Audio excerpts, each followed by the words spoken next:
આ કોન્સેપ્ટ જે છે એ લગભગ 6-7 વર્ષ પહેલાં ઉભર્યું અને એનું કારણ હતું કે કચ્છથી જ ઉભર્યું. કચ્છ તો માલધારીયતની ભૂમિ છે. આપણે જાણીએ છીએ કે આજે પણ કચ્છમાં જાનવરો વધારે છે, પશુઓ વધારે છે, અનેક જાતના, અને માણસો ઓછા છે. એનું કારણ એ છે કે આ માલધારીયતની ભૂમિ છે જે સૌથી જૂનો વ્યવસાય છે અને આખા દેશમાં એવું છે. આપણા લગભગ 17-18 રાજ્યોમાં હજુ માલધારીય જે છે બહુ મહત્ત્વનો વ્યવસાય છે. ઘણીવાર આપણે એમ સમજીએ કે માલધારીઓ જે છે એ ફરે છે એમના માલ લઈને એટલે ગરીબ છે, લાચારીથી ફરી રહ્યા છે, પણ એવું નથી હોતું. એ જે ખરેખર માલધારીઓ જે છે એ એમનો જે લચકપણું છે કે આજે અહીંયા દુષ્કાળ પડે તો બીજે ક્યાંય જઈ શકે છે કેમ કે એમને માલ સાથે નીકળી જાય. તો એમનો ખરેખર જે વ્યવસાય જે છે એ ખૂબ ટકાઉ છે. પણ આપણે એક સમાજની રીતે, સરકારની રીતે આપણે એમને વધારે અનુકૂળ કરીએ તાકી એમનો ચરિયાણ જે છે એ બચી જાય, એમને ફરવા માટેનું જે એક અનુકૂળતા હોય. આજે ઘણી વાતો થઈ છે કે અહીંયા દાખલા તરીકે એમની વસ્તીમાં ઘણી વખત ગણતરી નથી થતી કેમ કે એ લોકો દૂર હોય છે, વોટ નથી કરી શકતા કેમ કે દૂર હોય છે, એમનું માલનું ગણતરી વ્યવસ્થિત નહીં થાય તો પછી એમને વેટરનરી કેર ન મળે. એટલે આ જે પ્રક્રિયાઓને, આ પરિસ્થિતિને જોઈને લગભગ 6-7 વર્ષ પહેલાં આ એક વિચાર ઉભર્યું કે આપણે એક પ્રદર્શન દ્વારા એમની જિંદગીને, આપણે એમનો જિંદગીને આમ વહેંચીએ નહીં. એમાં એક તો એમનો બહુ નિકટનો સંબંધ છે જાનવરો અને પશુઓ સાથે. બીજો એક બહુ નિકટનો સંબંધ છે અન્ય સમુદાયો સાથે, કેમ કે માલધારીઓ જે છે એ બીજા ઘણા વ્યવસાયોને ટકાવે છે. એ ખેડૂતોને પણ ટકાવે છે કેમ કે એ એમનો પોતાનું ગોબર આપે અને એટલે એ લોકો અમને આમંત્રિત કરે. આજે પણ કચ્છમાં તમે જોશો વાગડમાં તો લોકો આમંત્રિત કરે કે ઊંટ આવે અને ઊંટનો જે પેશાબ અમારી જમીનને ફળદ્રુપ કરે. આ વાત કેટલા જણ જાણે છે. એવી જ રીતના આપણી જે હસ્તકલાઓ છે એની જે પાયામાં જે છે એ માલધારીયત હતી. માલધારીઓએ ઘણી જરૂરિયાતો બહાર પાડી, એનાથી આપણા કારીગરોએ ઉપાડ્યું, એમને સેવા આપી, પણ એમની સાથે એમની કલા પણ ઉભરી જે આજે આપણે LLDCમાં જોઈ શકાય છે. પણ માલધારીયતને આપણે ભૂલી ન જઈએ. પણ આજે આપણે ક્લાઇમેટ ચેન્જની વાતો કરીએ છીએ, ઘણા બધા વિકટ પરિસ્થિતિઓથી માનવ સમાજ જે છે આગળ વધી રહી છે. માલધારીયત જે છે એ સતત જે છે એ નવી ને નવી પરિસ્થિતિમાં એ ટકી જાય છે. આપણે ક્યારે નથી જોતા કે વિકટ પરિસ્થિતિમાં કોઈ માલધારીએ આત્મહત્યા કર્યું. આપણે ખેડૂત આત્મહત્યા કર્યા એવું સાંભળીએ છીએ. કેમ કે એ લાચાર થઈ જાય છે જ્યારે વરસાદ ન પડે. પણ માલધારીઓ જે છે એ લોકો સતત ફરતા હોય. એટલે આ જે લિવિંગ લાઇટલી એક્ઝિબિશન છે એ એક ફરી આપણને યાદ કરાવે છે કે એક સહજ જીવન શું છે. એટલે માલધારીઓ સહજ જીવન જીવે છે, પણ એ જીવનને આપણે ઘણી વખત કઠિન કરી નાખીએ છીએ નીતિઓને અનુકૂળ ન કરીએ તો. એટલે આજે અહીંયા લગભગ 16 રાજ્યો, 17 રાજ્યોથી માલધારીઓ આવ્યા.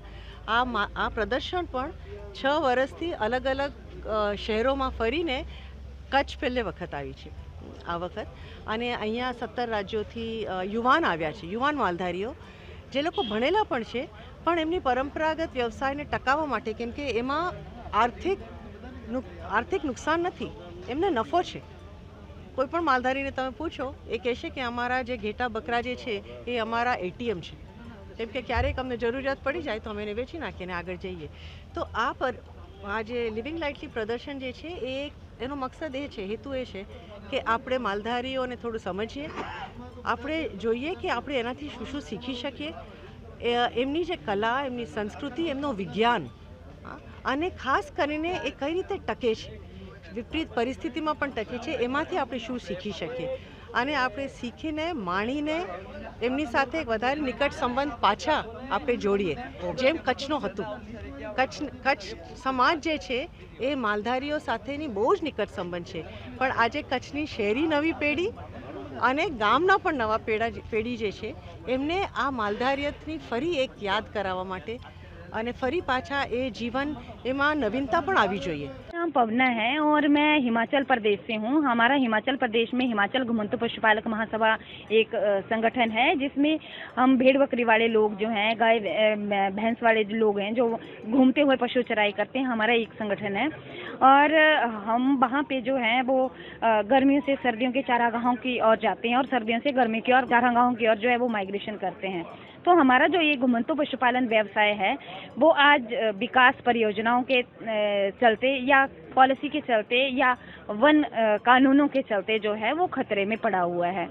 और हम जो हैं आज सहजीवन के सहयोग से आज भुज में हैं और एक लिविंग लाइटली जो यहाँ पे प्रोग्राम रखा गया है इसमें हम लोग आए हैं।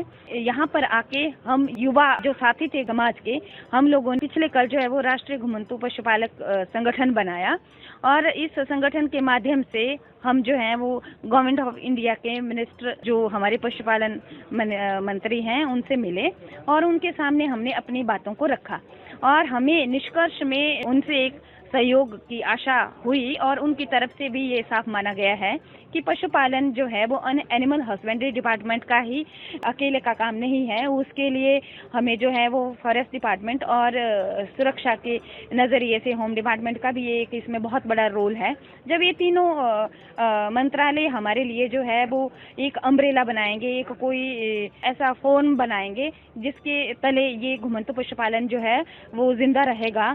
और हमें बहुत खुशी है कि हम घुमंतु पशुपालक समुदाय से हैं।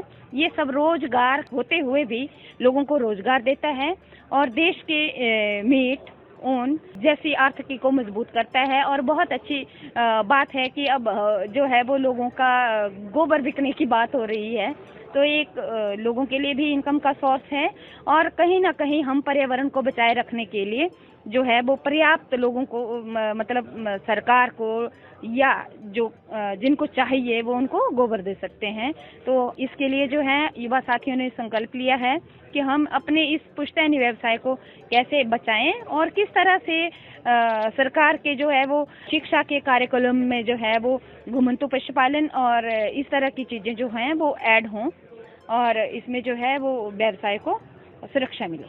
આજે કચ્છના ભુજ ખાતે સમગ્ર દેશના ઘુમંતુ પશુપાલકોની એક મીટિંગનું આયોજન થયું છે। 2 દિવસનો એમનો સમગ્ર કાર્યક્રમ હતો। સહજીવન સંસ્થા, LLDC અને અમારા મનોજભાઈ એ બધાના કારણે હું પણ એમની સાથે જોડાઈ શક્યો। ઘુમંતુ પશુપાલન એ આપણા દેશની એક ખૂબ પુરાણી પરંપરાગત વ્યવસાય છે। એની અંદર પશુપાલકોનું સમાજ જીવન એ પ્રકારે ઘડાય છે કે એમના પરિવારની સાથે એમના પશુઓ પણ એમના પરિવારની જેમ એ લોકો પાળે છે। એને લીધે ઘણી પ્રજાતિઓને એમણે સાચવી છે। એ એમનો વ્યવસાય પણ છે, એમની રોજીરોટી પણ છે અને એમનું સમાજ જીવન પણ છે। નરેન્દ્રભાઈ મોદીજી આપણા વડાપ્રધાન બન્યા પછી ભારતના પશુપાલન ક્ષેત્રને આધાર આપવા માટે હેલ્થની દૃષ્ટિએ વેક્સિનેશન અને મોબાઈલ વેટરનરી યુનિટ જેવા 2 અત્યંત મહત્ત્વના નિર્ણયો કરીને દેશના પશુપાલકોને અને પશુધનને માટે ખૂબ અગત્યના નિર્ણયો કર્યા છે। આ સમાજ અને આ પશુપાલકો એક સ્થળે સ્થિર નહીં રહેતા હોવાને કારણે એમના પ્રશ્નો, એમની સમસ્યાઓ, એમની ક્ષમતાઓ એ બધાનો નજીકથી અનુભવ થાય, એમને સમજી શકાય એવા આશય સાથે ભારત સરકાર વતી હું અમારા વરિષ્ઠ અધિકારીઓની ટીમ સાથે અહીંયા આવ્યો હતો।